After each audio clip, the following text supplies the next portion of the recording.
Hadirin, kini kita masuk ke sesi keempat dan ini adalah sesi yang harusnya sangat menarik karena pertanyaan yang diajukan bukan berasal dari tim panelis, tetapi dari para paslon sendiri.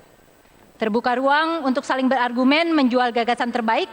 Yang perlu saya garis bawahi adalah tema pertanyaan harus tetap dalam koridor malam ini, yaitu tentang pembangunan sosial ekonomi untuk Jakarta yang dapat diturunkan ke masalah sosial ekonomi tentunya, transportasi, lingkungan hidup, keamanan, serta pendidikan.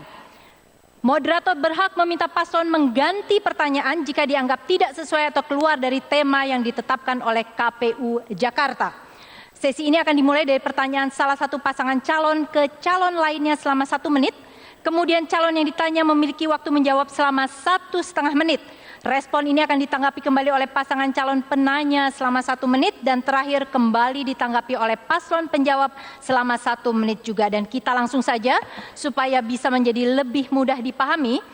Kesempatan pertama saya berikan kepada paslon 1 untuk bertanya kepada paslon 2. Waktu Anda 1 menit. Silakan. Sebentar, ke paslon 2. Silakan Bu Silvi, Paslon 2 ya? paslon 1 bertanya kepada paslon kedua. Terima kasih Mbak Ira, Pak Basuki, Pak Jarod. Bapak sudah nonton film Jakarta Unfair mungkin ya? Jadi saya hanya ingin bertanya Pak, itu kan tentu dokumenter yang menggambarkan derita dan nestapa dari warga Jakarta, rakyat kecil yang hidupnya sudah sangat sulit dan akhirnya tergusur ke tempat lain.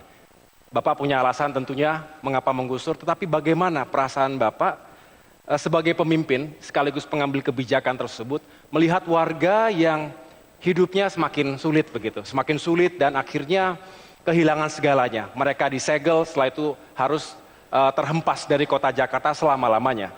Akhirnya nanti pertanyaannya adalah Jakarta ini untuk siapa? Warga yang mana yang kita ingin bahagiakan?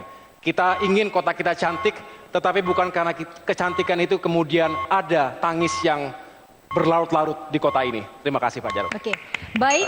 Ditahan dulu, paslon 2 Anda memiliki waktu 1,5 menit untuk menjawab pertanyaan tersebut. Silakan. Ya, ini memang mungkin pasangan calon 1 lihatnya hanya lokasi tertentu. Kami itu tidak pernah menggusur daerah yang tidak tinggal di dalam aliran sungai sebetulnya. Jadi kalau sekarang orang Jakarta menikmati musim La Nina saat ini, hampir semua kota negara Asia itu tenggelam karena La Nina. Tapi coba lihat Jakarta, kami mengurangi 2/3 lokasi banjir. Yang dulu di Semper saya datang, itu 3 minggu tenggelam. Sekarang hanya berjam-jam saja, karena sudah kami kerjakan.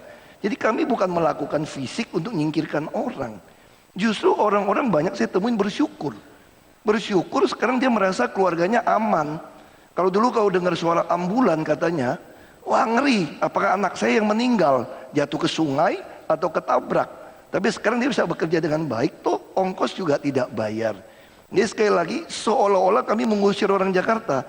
Yang tidak mendapat rusun itu adalah penyewa yang datang dari luar kota sebetulnya. Tapi kalau dia berKTP DKI pasti dapat rusun. Karena rumus kami sangat sederhana. Kalau rusun belum tersedia, terpaksa banjir kami biarkan tetap terjadi. Makanya jangan heran Bapak Ibu, masih ada 400 titik lebih kalau hujan masih tergenang banjir. Kenapa? Karena pembangunan rusun kami belum siap. Kalau rusun sudah siap, baru kami kerjakan. Itulah yang kami katakan manusiawi kami. Terima kasih. Baik, kini saya berikan kembali kepada paslon 1, Pak Agus dan Bu Silvi, giliran Anda menanggapi dalam waktu 1 menit apa yang sudah disampaikan paslon 2. Saya jadi bingung. Bagaimana ya dengan Bukit Duri kok bisa jadi menang ya? Itu yang saya pikirkan. Apa kemenangan itu semu? Atau artinya nggak bermakna? Kalau jadi seorang pemimpin saya kira mesti mengevaluasi ya, bahwa yang dilakukan ini menabrak hukum atau tidak. Dan ingat pasal 34 Undang-Undang Dasar 45, fakir miskin ditanggung oleh siapa? Negara. Dan akibat itu menggusur tak pernah memikirkan dampaknya, siapa yang harus bertanggung jawab? Nah, disinilah dibutuhkan komitmen seorang pemimpin. Pemimpin yang punya hati, pemimpin yang memikirkan rakyatnya, mesti sejahtera. Nah, Waktunya masih tersisa. Baik, saya langsung saja kepada Pak Basuki dan Pak Jarod, silahkan menanggapi kembali. Waktunya adalah selama 1 menit. Karena tadi udah dari saya mulai saja. Kadang-kadang kalau saya baca berita ya, Ibu Sirvi saya juga bingung. Waktu datang ke Krukut Januari dia bilang, warga harus cerdas. Kita gusur, bukan gusur, kita menata. Sementara pasangan calon gubernur bilang, kami tidak menggusur, kami tidak mau pindahkan. Kita mau bikin agak rumahnya terapung. Saya nggak ngerti bagaimana sungai yang tadinya 30 meter, sekarang tinggal 5 meter, bagaimana mau dibalikin 30 meter tanpa merobohkan bangunan yang tidak layak itu. Tapi ya sudahlah, namanya juga pengen jadi gubernur kan, kita juga maklum, kami petahana kan. Kita juga maklum, tapi saya sangat berharap siapapun yang jadi gubernur, rakyat itu diedukasi lah. Jangan dibodohi. Kita pengen menang, tapi kita menang dengan elegan, rakyatnya jadi cerdas. Saya kira itu yang kita sampaikan. Terima kasih. Baik. Para paslon dan juga penonton hadirin sekalian, kita tenang dulu, kita tenang dulu. Kita masuk kepada putaran kedua di segmen ini. Kali ini saya berikan kesempatan kepada paslon 2 bertanya kepada paslon 3. Silahkan pertanyaan disampaikan, waktu Anda adalah 1 menit. Paslon 2, Pak Basuki dan Pak Jarod, silahkan bertanya kepada Pak Anies dan Pak Sandiaga. Waktunya 1 menit. Terima kasih. Untuk paslon nomor 3. Kita lagi fokus membangun masalah infrastruktur transportasi.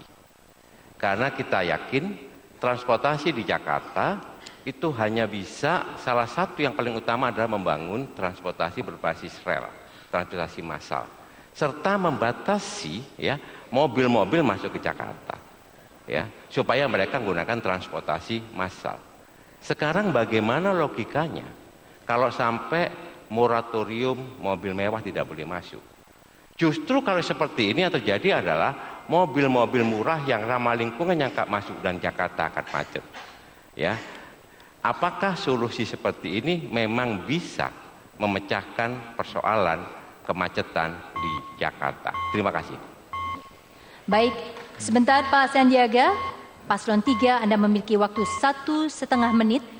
Kita tunggu dulu waktunya. Ya, Anda memiliki waktu 1,5 menit untuk menjawab pertanyaan tersebut. Silakan. Terima kasih Pak Jarod. Jadi yang kami kejar adalah bagaimana ada efek kejut, di mana gerakan-gerakan yang seperti Mas Anies bangun, Gerakan Indonesia Mengajar, bisa juga mulai dilakukan oleh orang-orang yang punya banyak banget duit. Kita ngelihat bagaimana Transjakarta sudah meningkat dari segi kapasitasnya, tapi dari segi jumlah penumpang masih naiknya hanya 6%. Di sini butuhnya edukasi. Dan edukasi itu perlu daya picu, daya kejut.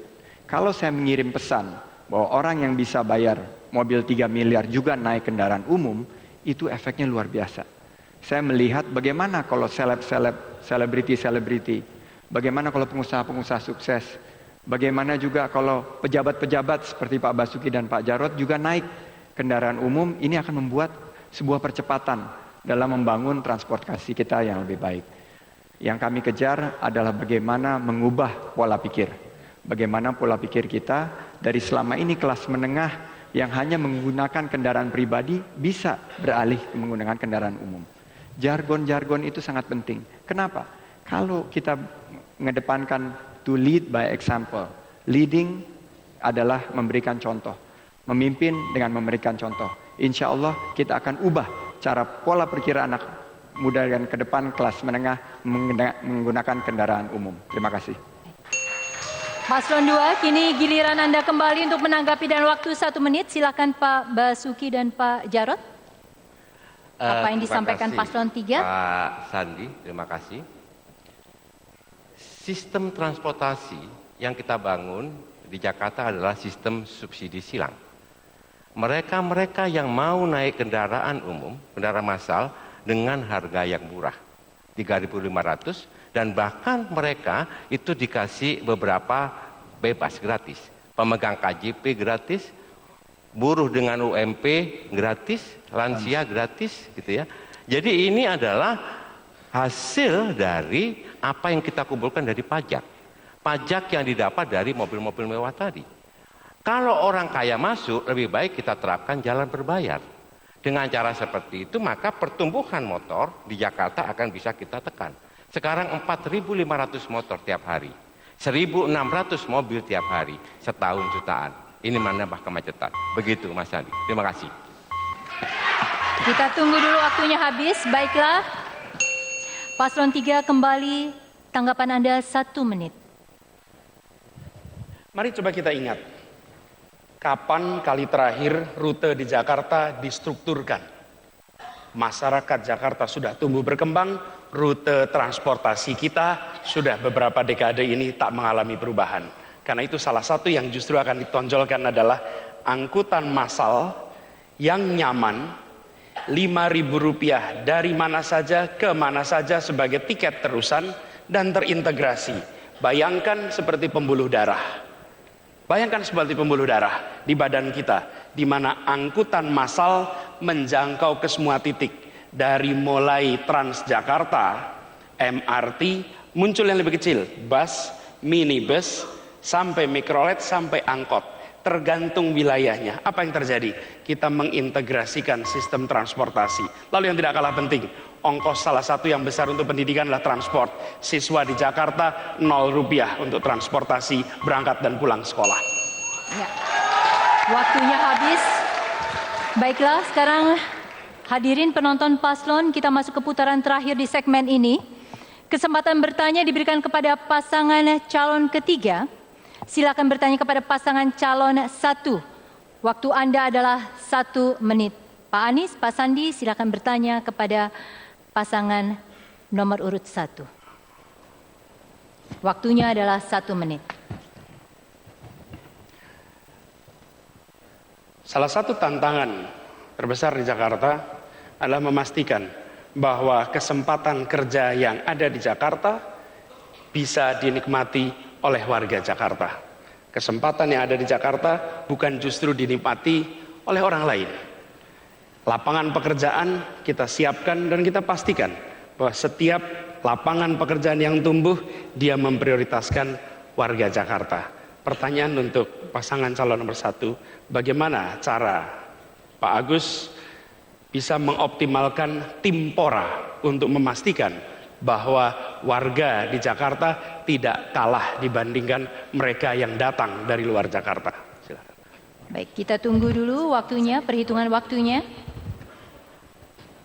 Ya, kelihatannya sudah bisa dimulai. Pasangan calon pertama Pak Agus, Bu Silvi, silakan, punya waktu 1,5 menit untuk menjawab pertanyaan tersebut. Terima kasih pasangan calon ketiga. Itu sebabnya kenapa kami ingin mengadakan empowerment, pemberdayaan kepada masyarakat. Kita lihat sekarang, kalau saya pernah ke Muara Kamal, mereka sangat bingung, pekerjaan mereka tidak ada, dan mereka bertanya bahwa bagaimana dengan bekerja ini. Terus kemudian saya melihat ada setumpuk kerang hijau yang diolah. Saya bertanya, saya mengatakan begini, insya Allah apabila amanah itu sampai kepada kami akan menyiapkan yang namanya bantuan modal bergulir 50 juta per unit usaha dan 0% untuk bunganya. Ini bukan hanya untuk tidak diolah tapi bergulir, dan kemudian hasilnya ini akan terlihat. Siapa yang akan kontrol? Masyarakat itu sendiri. Ingat, saya katakan bahwa bantuan modal bergulir ini untuk sementara, untuk mengatasi. Dengan demikian, maka lingkungan di sana bisa membuka kesempatan pekerjaan. Termasuk dana yang 1M untuk RW. Bisa dibayangkan, kalau ini dimanfaatkan untuk pemberdayaan masyarakat, maka saya hampir yakin bahwa masyarakat Jakarta makin terbuka luas pekerjaannya dan makin inovatif. Apalagi kalau yang namanya pedagang kaki lima kita manfaatkan, ada pasar Sabtu Minggu, maka mereka akan bergerak dan pertumbuhan ekonomi akan terus meningkat. Terima kasih. Baik, Paslon 3 Paslon 3, kini giliran Anda untuk menanggapi dalam waktu 1 menit apa yang telah disampaikan tadi. Jawaban Ibu Silvi menarik, tapi nggak nyambung, Bu. Jadi pertanyaannya adalah bagaimana kita mengoptimalkan tim PORA, pengawasan orang asing. Jakarta begitu banyak orang yang datang. Saya katakan tadi, begitu banyak. Jakarta sering datang bukan hanya dari luar kota Jakarta, tapi tim orang asing. Ibu Silvi berada di birokrasi. Ibu Silvi seharusnya mengetahui ini semua. Ibu Silvi bagian dari pemerintahan. Karena itu saya ingin garis bawahi, kalau kita malah justru akan memperhatikan, satu, RT RW akan kita kembalikan perannya. RT RW yang dipangkas sekarang untuk pengurusan KTP kita pastikan. Yang kedua, pengawasan melekat di setiap wilayah, sehingga memastikan mereka yang berkarya di Jakarta adalah mereka yang memiliki dokumen-dokumen lengkap. Karena sekarang berdatangan mereka dari luar mengambil manfaat di Jakarta dan merugikan warga Jakarta. Tim PORA akan kita optimalkan pemerannya masing-masing. Pak Anies, berikutnya Paslon 1 silakan menanggapi kembali selama 1 menit. Silakan. Terima kasih Pak Anies. Pertama, tentu saya kan punya 2 segmen. Yang pertama adalah bagaimana menjawab tentang kesempatan kerja. Karena itulah saya betul-betul berpikir bahwa masyarakat Jakarta butuh lapangan pekerjaan. Pengawasan orang asing. Saya mantan Kepala Dinas Kependudukan DKI Jakarta. Saya tahu bagaimana dokumen-dokumen kependudukan ini paling penting untuk diawasi. Ketika orang asing datang, mulai dari mereka masuk, terus kita lihat lagi bagaimana dokumen-dokumen kependudukan itu, apakah sudah memenuhi persyaratan, dan yang paling penting lagi, ini yang sering kali terjadi, kita sekarang sudah punya elektronik KTP atau eKTP. Sekarang kami juga punya, kami ingin melakukan hal yang sama, yaitu artinya kita lebih meningkatkan lagi, 1 Jakarta, ini kartu kita, yang semua dokumen-dokumen kependudukan ada di sini, dan nanti kita akan lihat apakah orang asing itu Waktunya tepat. habis, Bu Silvi. Para paslon, penonton, hadirin, jawaban tadi dari paslon pertama mengakhiri sesi keempat, dan kami akan segera kembali dengan sesi berikutnya, masih dengan pola yang sama. Ditahan. Masih dengan pola yang sama, diharapkan dapat memberikan gambaran tentang kandidat yang paling tepat untuk memimpin DKI Jakarta. Kami segera kembali.